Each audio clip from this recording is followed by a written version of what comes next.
Lonely rancher found Apache girl hanging on a tree with a sign, "White man don't forgive." Under the merciless sun of New Mexico, Calder Wyatt rode with a slow steady rhythm, dust lifting with every step of his dun mare. He had been trailing aloft here for half a day, the prints gone soft in the cracked earth. The silence out here was sacred, broken only by the faint creak of leather, the whine of wind, and the occasional call of a distant hawk. Calder liked it this way, alone, quiet, predictable, but then he heard it so faint it might have been wind, a sound like a breath that had forgotten how to breathe. He froze in his saddle, head tilting, heart slowing. It came again, a whimper, weak and sharp like a thread about to snap. He dismounted quickly, tying the reins to a dead limb with his rifle slung over his back. He moved through the scraggly junipers and boulders until he came upon a clearing ringed by old cottonwoods, and there beneath the oldest tree he saw her. She was hanging by the wrists, arms stretched above her, her body limp like a broken doll. Her feet barely touched the dirt, her skin was sundark and dust covered, her long black hair matted with sweat and blood. Her chest rose in shallow erratic breaths, but she was alive. Cedar's eyes snapped to the crude wooden sign nailed to the tree above her head. The words were scrolled in thick red paint, angry and jagged, "White man don't forgive." He stepped back involuntarily, bile rising in his throat. The air thickened, a warning, a message, a curse. He glanced around, scanning the ridges, the rocks. No movement, no sound, just the wind brushing through dead leaves like whispers. His hand went to the knife on his belt. "Christ," he muttered, "what the hell did they do to you?" The girl stirred barely, her head lolled forward, and he saw the raw burn marks where the rope bit into her wrists. He swallowed hard. "You hear me, girl?" he asked, voice hoarse. "No response." "I am not here to hurt you," he said, softer almost to himself. His boots crunched forward closer. He could see her face now, young, maybe 18, with a high brow and a strong jaw, her cheeks hollow from thirst. There was dried blood on her lip. He reached up, touched the rope. It was twisted mesquite fiber, harsh and old. Whoever tied it had meant for her to suffer, not just hang. He pulled out his knife, his fingers trembled. That sign, it screamed at him. He heard echoes of things he never said, never did, and yet it made him guilty. It made him hesitate, but she groaned again, and that sound undid him. "Ain't all of them," he whispered, blade slipping into the rope. "I ain't that." But with one firm slice the rope gave way. She fell forward and he caught her just in time. Her body was warm, burning, even and light in his arms, like she had no bones left. Her eyes fluttered open, dark, frightened, unfocused. Calder eased her down to the ground, one knee in the dust. He poured water from his canteen onto a cloth and dabbed her cracked lips. "Easy now," he said, "you're safe, at least for the moment." She blinked once, then again, still no words, but her hand clutched weakly at his sleeve. He looked at the sign one last time, then at her, then he pulled off his coat and draped it over her shoulders. "You got a name?" he asked gently. "Nothing, guess we'll find one for you," he murmured. He stood lifting her with effort, cradling her like something not yet broken. "But for now you're with me." And with that Calder Wyatt stepped back into the wilderness, carrying a girl marked for death and a secret heavy enough to hang a man. The sun was dipping low by the time Calder reached his ranch, just a modest outpost clinging to the edges of a desert too stubborn to forget violence. A single windmill creaked on the edge of the fence line, and the old barn sagged like it mourned something. The house itself was one room and a loft roof patched with old sheet metal, but it stood solid and honest like the man who built it. Calder eased the girl from the saddle and carried her inside. She was fevered, her head pressed to his chest, whispering, breaths like dry leaves skittering across a stone floor. He laid her on the cot and unwrapped the coat, careful not to startle her. Her eyes fluttered open for a moment, dark and wide and distant, but they watched him. The lantern flickered against the walls as he poured water into a metal basin and set it near her feet. He grabbed a clean cloth from a shelf and knelt. Her legs were bruised, scraped, one ankle swollen, rope burns marred her wrists like brands. "I ain't going to hurt you," he said, more to break the silence than to expect any reply. "Just cleaning up a bit." He dipped the cloth into the warm water and wrung it out, then slowly, reverently, he took her right foot and placed it in the basin. She flinched just barely. He paused, waited. When she did not pull away, he began to wash the dust and blood from her skin, his movements gentle, precise, like he was touching something sacred. The water turned red and brown. He worked in silence, careful not to meet her gaze for too long, though he felt it on him like a blade drawn halfway, unsure whether to strike or fall. Her lips parted once as if to speak, but no sound came. "Reckon you don't talk much," he muttered, not unkindly. "That's all right, silence is better than most things most days." He finished the first foot, then the other. She let him. When he was done, he wrapped them in soft cloth strips and set her feet gently on a folded blanket. "You remind me of a river I used to camp near," he said quietly, almost to himself. "It was dry most of the year, looked dead, but after the rains it ran fast and deep. Had a name, but the locals called it Quiet Snake. Don't know why, just quiet." He looked at her again, studying her features in the lamplight. Cheekbones sharp as ridge lines, lips cracked but full, dark lashes thick with sand. She was young, too young for this kind of suffering, but there was something old behind her eyes, something that did not flinch from pain, only waited for it to pass. "I'll call you Lena," he said softly. "Just for now you look like Elena, quiet but strong." She blinked once slowly, no protest, no nod, just breath. Just Calder stood hands wet and reached for a blanket to cover her. He tucked it around her shoulders, then stepped back. If you're hungry, there's beans, not much but better than air. Still no answer. He grabbed his bedroll and dragged it toward the door. He would sleep out by the barn tonight. Give her the space. It was not right for her to be watched by a stranger, especially not one with blood in his past and questions in his eyes. Before he stepped outside, he looked back one last time. She had shifted slightly, eyes closed, lips no longer trembling. The basin still sat beside the cot, tinged with the color of what had been done to her. He picked it up and emptied it outside, watching the water soak into the thirsty ground inside. She dreamed of fire, of horses, of ropes cutting skyward, and of hands rough but gentle washing the hurt away without asking anything in return. The days that followed passed with the slow rhythm of desert life, but the silence inside the house was different now, thicker, charged with something just beyond reach. Lena, as Calder still called her, ate when he brought food, though never much. She moved with caution, eyes always alert, posture tight like an animal who had been caged too long. She never spoke, but he caught her watching him when she thought he would not notice. At night, Calder left her the cot and took to the barn, his rifle beside him. He pretended it was to give her space, but the truth was more complicated. He was afraid not of her but of what her presence meant. That sign on the tree still burned in his mind.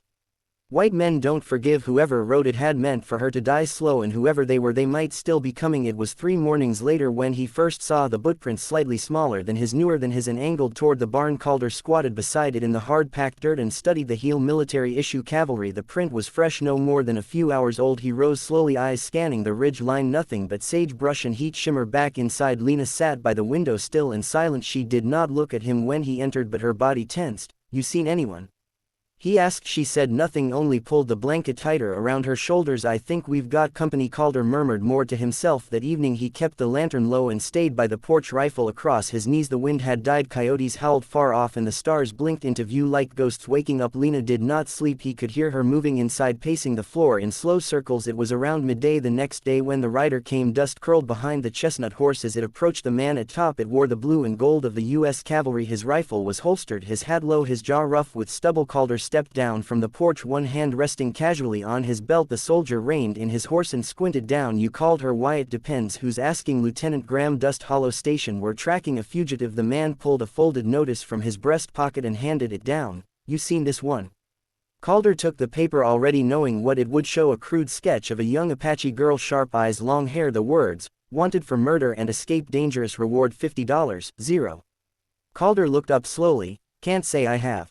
You sure? The soldier asked, leaning forward, small, quiet. Might be hurt, might be hiding. We think she was rescued or taken by someone passing near the cottonwood flats. Calder held the paper a second longer, then folded it and handed it back. Ain't seen nobody but jackrabbits and a cow that don't listen. Lieutenant Graham narrowed his eyes. She's not just a runaway, Mr. Wyatt. She's part of a violent group, savages that sign they left. They mean it. Calder's jaw tightened. If I see anything, I'll send word. The soldier studied him for a moment longer, then he nodded once and turned his horse. See you do. Holder watched him right off until the dust disappeared inside. Lena stood just beyond the curtain. She had heard every word. She stared at him unmoving. He stepped in, took off his hat and leaned it against the door. They came looking, showed me a paper, said you were wanted. She did not speak. I told them, no. Her eyes narrowed, confused, suspicious. I don't know what you did, Lena, and maybe someday you'll tell me, but out here a man makes choices. I made mine. He turned to the stove, pretending to stir the beans he had already made behind him. She moved barely a shift, a small breath, and in that moment trust cracked. The silence just a little wider. The afternoon sun hung low, casting long shadows across the yard as the wind softened. For a while it had been a strange day, too quiet, like the desert was holding its breath. Calder sat on the porch, sharpening his knife with slow, rhythmic strokes. Each pass of steel on stone echoed faintly through the open yard. He focused on the motion more than the blade, as if the repetition might keep his thoughts from drifting too far toward the woman sleeping inside or not sleeping. He paused, cocking his head. The faint crunch of footsteps on gravel reached his ears. Not a coyote, not a horse, something lighter, human. He looked up. Lena was outside. It was the first time she had stepped beyond the threshold on her own since he brought her home. Her bare feet touched the earth tentatively, like she was testing if it would still hold her. The woven blanket he had left folded at the edge of her cot hung from her shoulders, trailing like a second skin. She walked slowly, her steps uneven but certain, toward the far end of the yard where the barn stood. Watch. Calder set the knife aside, not moving. At first he watched her, not wanting to shatter the moment. She looked smaller in the light, more fragile, and yet something in the way she moved had changed. She was not escaping, she was reclaiming. She reached the bare patch of dirt near the barn, a place where the wind had swept clean all debris. There she knelt carefully, as if kneeling before something sacred and let the blanket fall to her elbows. Her fingers moved with purpose as she picked up a stick and began to draw in the dust. Only then did Calder rise. He walked over slowly, boots quiet on the dirt, giving her space. He stood a few feet behind her, watching her hand trace lines into the earth. In the dirt she had drawn a bird, wings stretched wide mid-flight, but flames encircled it like a burning crown. The lines were bold and sharp, etched with tension. The bird looked alive and in agony, its wings angled upward as though trying to escape the fire or rise with it. Calder had seen war scene symbols carved into rifles and burned into skin, but this was something older, a cry of prayer. He squatted beside her, his voice low and respectful. What's that? Lena did not look up. Her face remained still, eyes focused on the drawing. For a long moment she said nothing, as if deciding whether or not to let the memory free. Then she spoke. Bird in fire, she said, voice dry and cracked like the riverbeds in midsummer. My people's sign. Calder remained silent, his eyes never leaving the image. She tapped the center of the bird with the stick. This was my father's, our family. We painted it on tents, carved it on boughs, always flying, always fire. Elder could feel the tension in her body, the way her shoulders pulled back, the tightness in her jaw. She was bracing for something. They come soldiers, white coats last spring, she continued haltingly. Say we must move far, dry place, no food, no water. Say we're danger. She paused, the stick in her hand trembled. We say no, we stay, we fight. Her voice thinned. They burn, kill my mother, my two brothers, burn the old ones inside the tent.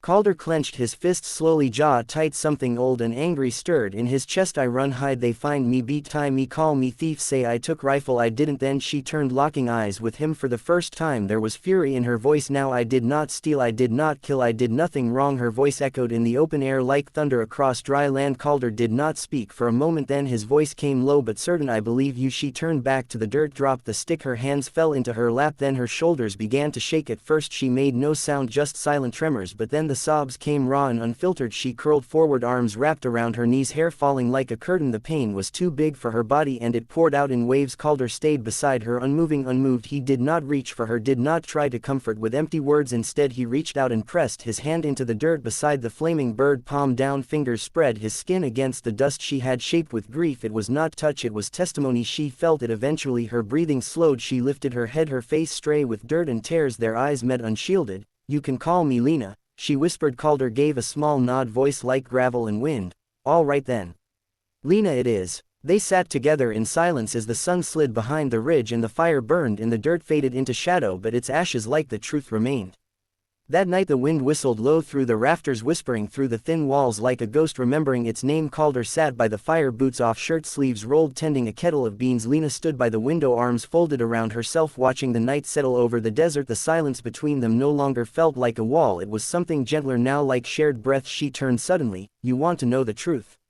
Calder looked up, his spoon pausing mid-stir. He nodded once, careful not to press her with words. She walked slowly to the table, sat across from him. Her voice was quiet but clear. My father was a minor chief, she began. Our band small, peaceful. We traded with settlers, even learned their god. We had rules, boundaries, we wanted to live. Calder listened, his face unreadable but focused. Full winter ago, she continued, a white woman was found dead near our hunting ground, throat cut. Her husband said it was as her fingers tensed around the table's edge, but it was not. She died because he killed her. Everyone knew, but they blamed as her eyes found cers. The soldiers came, not just them, ranchers, two townmen with rifles and fear. They said they were taking justice. She swallowed hard, the pain rising in her throat. They burned our camp, shot my brothers while they slept. My mother died holding the prayer beads the priest gave her. They left my father hanging from our council pole. Calder lowered his eyes. They found me in a hollow tree. I was hiding. I had a knife but they took it. Said I was planning revenge, said I was dangerous. They tied me, questioned me, beat me, then they took me to that tree you found me on, hung me up like bait. For who? Called her, asked, his voice a low scrape. For the rest of us, for anyone still alive and angry. She stared at him, then asked softly, why did you cut me down? He looked at her for a long moment, the fire crackling between them. Because once, he said. I. Her brow furrowed. My family. Calder said, voice flat. Last spring raiders hit our ranch, Apache. They said maybe it was, maybe it wasn't. I was out hunting, came back to ashes. My sister was 16. I heard her crying in the barn but I was scared. I didn't go in. I waited for help. She died before anyone came. The silence after that was different, not empty, heavy. You saved me because you couldn't save her, Lena whispered. He nodded. She studied him. If I had been white, would you still have pulled the knife? Calder stood slowly, walked around the table until he was in front of her. She looked up, searching his face. He reached down, cupped her chin gently in one hand. His fingers were calloused but his touch was careful, measured.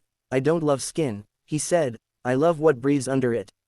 Her eyes welled but no tears fell. She reached for his hand, pressed her cheek into his palm, and then as if by instinct they leaned into each other. The kiss was quiet, hesitant at first, then fuller, as if both had been holding their breath for too long and finally remembered how to exhale. Her hands trembled on his chest, his arms circled her back. The fire popped softly behind them. Later they stood in the small kitchen, candlelight flickering against old wooden beams. Their shadows moved as one on the far wall, a slow dance neither of them had ever learned but somehow knew. Outside, the desert wind calmed for the first time in days. Inside, something began to mend. The wind returned with the morning, gusting harder than usual, carrying the scent of sand and distant smoke. Calder felt it in his bones, something shifting. He had lived long enough under the sky to recognize the wait before a storm, even if it came with boots instead of clouds. 3 days had passed since the kiss, since the words neither of them said aloud took root in the silence. Lena had begun to move more freely around the ranch. She helped feed the animals, swept the floor, even laughed once softly when Calder cursed the stubborn mule that refused to eat. But the peace was thinned by noon. A trail of dust rose from the east. Calder stood by the fence, jaw-tight, rifle resting against the porch. 3 riders approached, local men in canvas coats and old hats, rifles slung across their backs. Their leader wore a tin badge on his chest that looked more self-appointed than earned. "Wythe," the man called as he dismounted. "Heard tell you might be harboring someone don't belong." Calder kept his voice even. "You hear a lot of things, Joe, don't make them true." Joe Prescott spat into the dirt. "A girl, Apache. There's a reward, $50 cash, and the thanks of every God-fearing man west of the pass. You come all this way for a rumor?" Prescott's eyes narrowed. "We aimed to check inside just in case." Calder stepped down from the porch slowly. "You got a warrant?" Prescott snorted. "You think this is a court?" Wyatt. The other 2 men shifted in their saddles, hands near their weapons. The air hung brittle. "I'm the only one lives here," Calder said, voice calm. "Ain't no girl, just ghosts and goats." Prescott stared at him for a long moment, then gave a tight nod. "If you're lying, you'll burn with her." They rode off without checking the house, but the message was clear. They would be back with more men and less patience that night. Calder sat by the fire behind the barn, the stars hidden behind heavy clouds. In his hand was the crude wooden sign he had pulled from where he buried it, faded now but still readable, still hateful. "White man don't forgive." He stared at it for a long time, fingers brushing over the letters. Then he stood and carried it to the fire pit. No ceremony, no speech. He laid it down among the kindling and struck a match. The flames rose slowly, then swallowed the words in orange and gold. The wood cracked and curled inward as if the hate itself resisted dying. Behind him, footsteps. Lena. She wore one of his old coats, too large on her frame. The sleeves rolled twice. She stepped beside him, eyes on the fire, not speaking, but her presence spoke enough. The flames danced in her eyes, reflecting something that looked like mourning and something like freedom.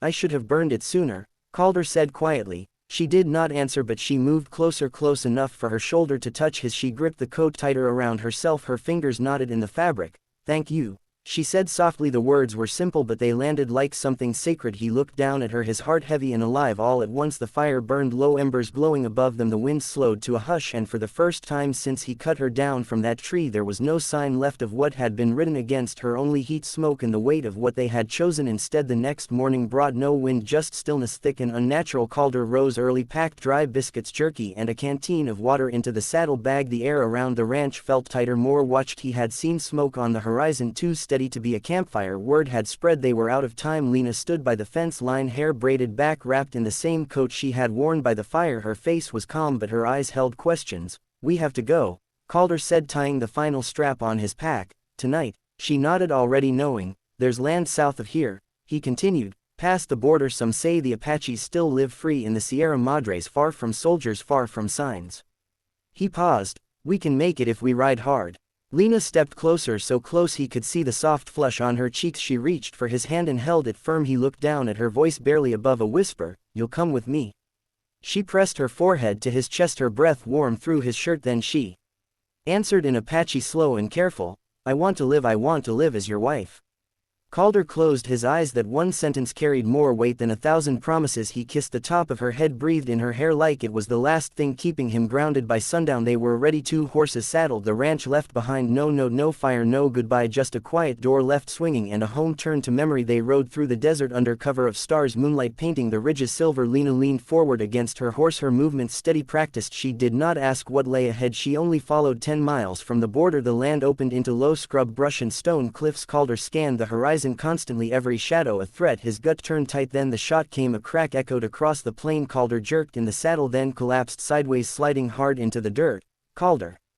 Lena screamed, leaping from her horse. He clutched his side, blood already soaking through his shirt. "Keep going," he rasped. "No." Another shot whizzed past them, striking the rock behind. From the ridgeline 2 figures appeared, riders, rifles raised. Calder groaned, pulling himself up. "We have to move."